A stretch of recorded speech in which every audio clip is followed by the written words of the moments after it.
উহুদের শহীদ হযরত হানজালা রাদিয়াল্লাহু তাআলা আনহু, নামটা আপনারা অনেকেই জানেন।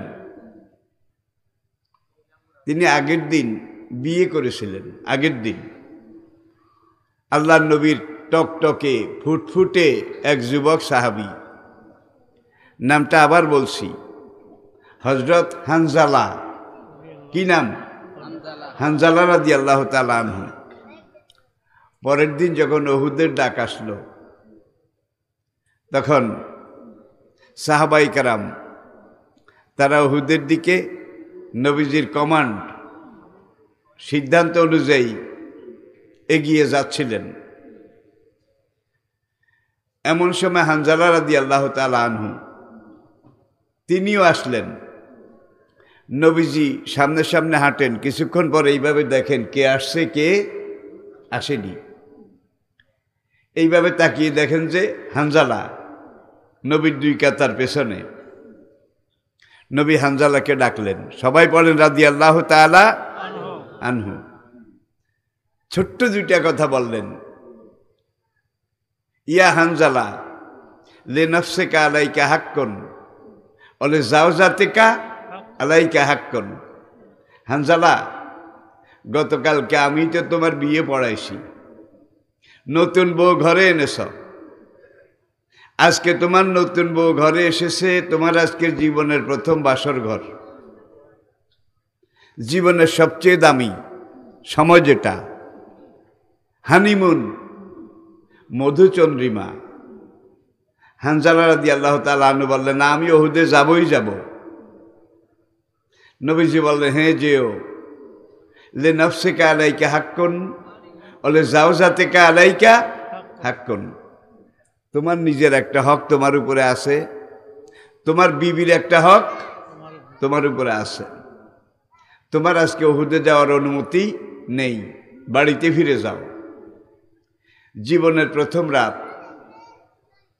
প্রথম রজনী, প্রথম মধুচন্দ্রিমা, প্রথম হানিমুন স্ত্রীর সাথে কাটাও।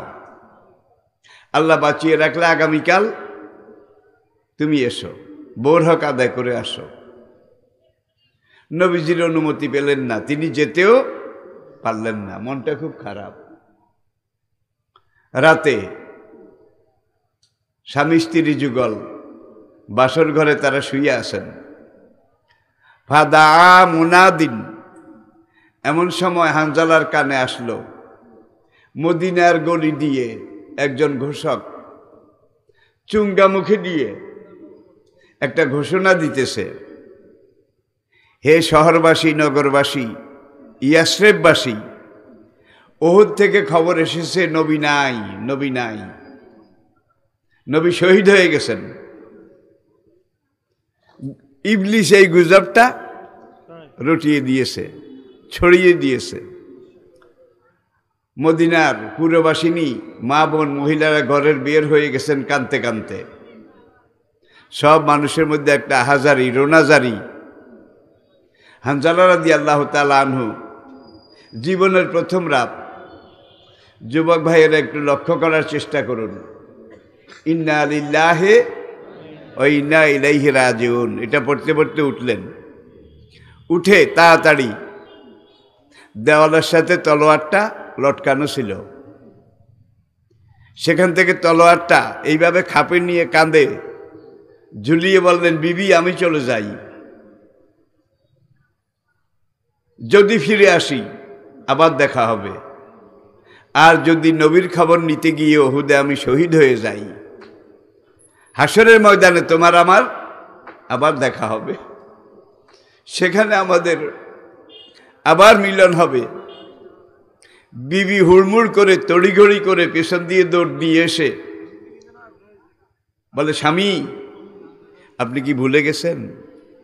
একটু আগে আমরা জীবনের প্রথম স্বামী স্ত্রী মিলন করেছি, বুঝতে পেরেছেন তো? আপনার উপরে তো এখন গোসল ফরজ। আল্লাহ না করুন উহুদের ময়দানে আপনি যদি শহীদ হয়ে যান, নবী জানবেন না, সাহাবারাও কেউ জানবেন না। জিহাদের ময়দানে শহীদদেরকে কিন্তু গোসল করানো হয় না। মশলাটা জেনে নেন, গোসল করানো হয় না, কিন্তু আপনার শরীরটা নাপাক, আপনার উপরে এই মুহূর্তে গোসল করা ফরজ। স্বামী একটু দাঁড়ান, আমি কুয়া থেকে একটু পানি নিয়ে আসি, আমি নিজের হাতে আপনাকে গোসল করায় নওশার বেশে, বেহেশতের দুলার বেশে সাজিয়ে আপনাকে পাঠিয়ে দেব, আপনি একটু দাঁড়ান, আমি আপনাকে একটু গোসল করাই। হানজালা বললেন, বিবি রাখো তোমার গোসল, যে আওয়াজ কানে এসেছে নবী নাই, নবী নাই, এই কথা যদি সত্য হয়ে থাকে তাহলে কি ইসলাম বিদায় হয়ে গেছে? নবী চলে গেছেন মানে ইসলাম চলে গেছে। ইসলামই যদি না থাকে, তোমার গোসলের মশলা নিয়ে টানাটানি করে কোনো লাভ নাই, দরকারও নাই। আমার ব্যাপারটা আল্লাহর উপরে সাপোর্ট করলাম, আমি যাই, গোসল করার সময় নাই।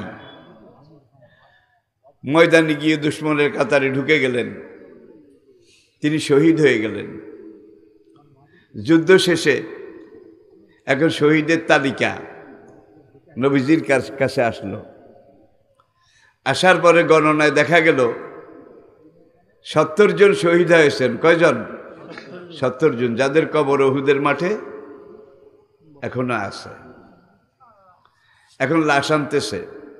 হামজা রাদিয়াল্লাহু তাআলা আনহুর লাশ আসলো।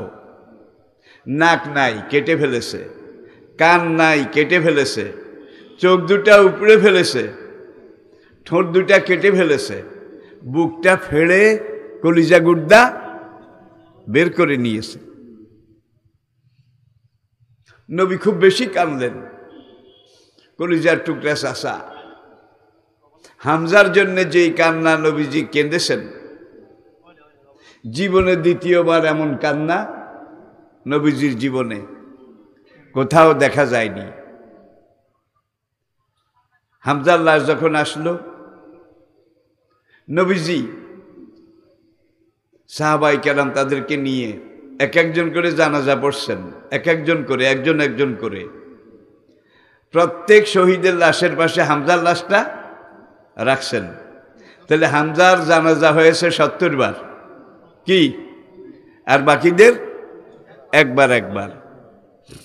এইবার তাদেরকে দাফন করা হবে, লাশ শনাক্ত করা হচ্ছে। দেখা যায় শহীদ হয়েছে 70 জন, লাশ পাওয়া গেছে 69, একজন কম। সাহাবারা এইদিকে খোঁজেন, এইদিকে খোঁজেন, আমাদের আরেক ভাই, কোন ভাই, কি তার পরিচয়?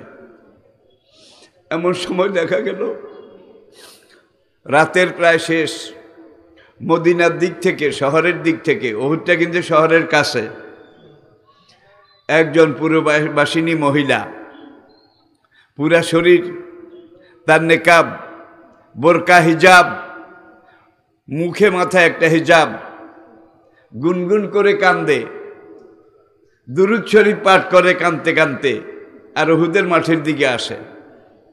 নবী কিন্তু এই সময় আহত, ক্ষত বিক্ষত। নবীজি এমনভাবে রক্তাক্ত। এখন ওই মহিলা আসলেন, সাহাবায়ে কেরাম জিজ্ঞেস করলেন, তুমি কে, কেন এসেছ? মহিলা বললেন, আমি হানজালার বউ। আল্লাহু আকবার। আমি রাসূলের সাহাবী, হানজালার বউ। কয়, তুমি কেন এসেছ? হানজালার বউ বললেন, নবীজির সাথে আমার একটু গোপন কথা আছে। তিনি গেলেন কাঁদতে কাঁদতে। নবীজি আহত, দুইজনে ধরে আসেন নবীজিকে, আরেকজন এখানের রক্ত, দাঁতের রক্ত টপ টপ করে পড়ছে, এগুলো মুছতেছেন নবীজির। এক সাহাবী এসে নবীজিকে বললেন, ইয়া রাসূলুল্লাহ, ওই যে এক মহিলা, আপনার সাথে নাকি কি গোপন কথা আছে, গোপন কথা। নবীজি বললেন, মহিলার পরিচয় কি, আগে জেনে আসো। সাহাবী আবার কয়েক হাত দূরে মহিলার কাছে গেলেন, গিয়ে বললেন তোমার পরিচয় কি নবী জানতে চেয়েছেন। মহিলা বললেন আমি নবীজি সাহাবী হানজালার বউ, হানজালার স্ত্রী। নবীজি সাহাবায়ে কেরামদেরকে বললেন তোমরা আমাকে দুইজনে ধরাধরি করে ওই পাথরটার উপরে বসাও 40 কদম দূরে। নবীজিকে নিয়ে সেখানে বসানো হলো। হানজালার বউ সামনে এসে বললেন ইয়া রাসূলুল্লাহ, আমার স্বামীর এই ঘটনা, ঘর থেকে বেরিয়ে আসার আগে আমার সাথে সে স্বামী স্ত্রী মেলামেশা করেছে, তার উপরে জানাবতের গোসল ফরজ ছিল। যখন মদিনার গলিতে আওয়াজ শোনা গেল নবী নাই নবী নাই, আমার স্বামী ইন্না লিল্লাহ পড়তে পড়তে তলোয়ারটা নিয়ে যখন বেরিয়ে আসলো, আমি অনেক চেষ্টা করেছি নিজের হাতে তাকে একটু গোসল করাবো, তার শরীরটা নাপাক, কিন্তু সে আমাকে সময় দেয়নি।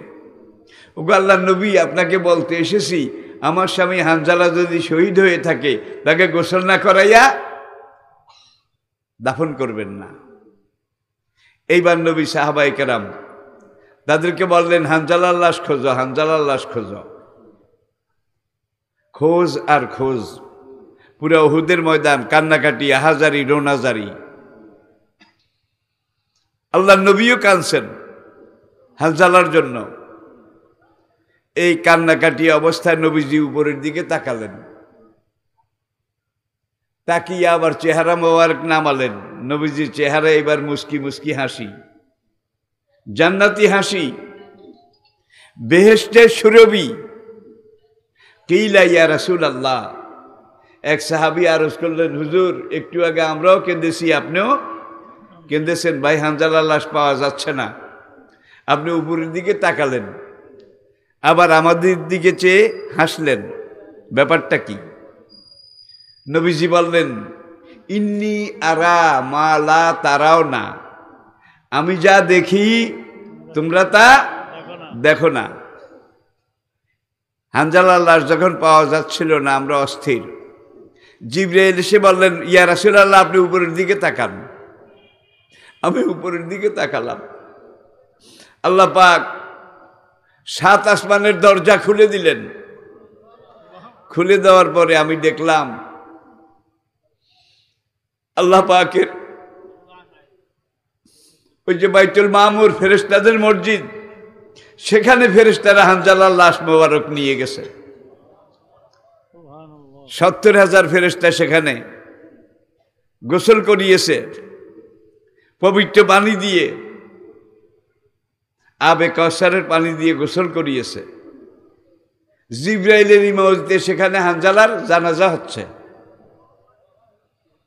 নবী কাঁদছেন আর বলছেন আমিও তো জানতাম না হানজালার উপরে গোসল ফরজ।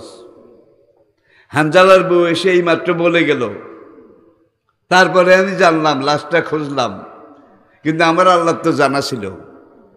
যখনই হানজালা শহীদ হয়ে গেছে আল্লাহ 70,000 ফেরেশতা পাঠিয়ে হানজালা শহীদি লাশ আসমানে 7 আসমানের উপরে নিয়ে গেছে।